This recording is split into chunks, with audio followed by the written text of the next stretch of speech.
আয়েশা রাদিয়াল্লাহু তাআলা আনহার সাথে বিষ্ণু ইসলামের ঝগড়া হতো মাঝে মাঝে। একবার ঝগড়া হলো, বিষ্ণু ইসলামের রাগ, আম্মা জান আয়েশাও রাগ। তো বিষ্ণু বললেন, আয়েশা ঝগড়া করে আর কতক্ষণ থাকবো, আসো মিটমাট করি। আয়েশা রাদিয়াল্লাহু বললেন, ঠিক আছে মিটমাট করবো। তো বিষ্ণু ইসলাম বললেন, মিটমাটের জন্য কারে ডাকবো? ওমর রে ডাকি। কয় না, ওমর রে না, ওমর গালিজ, ওমর অনেক রাগে, আমার ডর লাগে। কয় তাহলে তোমার আব্বারে ডাকি। কয় ডাকে। কি খুশি, মেয়েদের মধ্যে অভ্যাসটা আছে না নাই? তাহলে তোমার আব্বারে ডাকি। ডাকেন, ডেকে নিয়ে আসা হলো। আবু বকর রাদিয়াল্লাহু তাআলা আনহু দাঁড়ালেন, আম্মা জান আয়েশা দাঁড়ালেন, বিশ্বনবীও দাঁড়ালেন। বিশ্বনবী বললেন, আয়েশা তোমার আব্বা আসছে, এবার ঘটনা খুলে বলার পালা, তুমি বলবা নাকি আমি বলবো?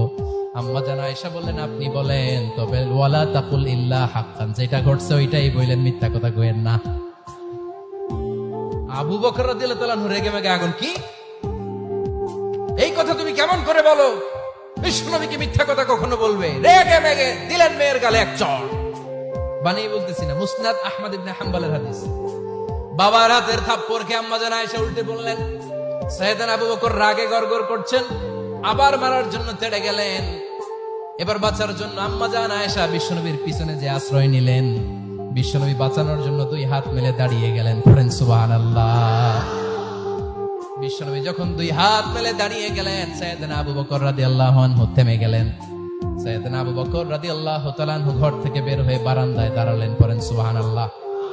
এবার বিশ্বনবী আম্মা জান আয়েশার কাছে যেয়ে বলেন, ইয়া আয়েশা কাইফা রাআইতিনি আনকাসতুকি মিনার রাজুল, দেখছো কেমনে বাঁচাইলাম?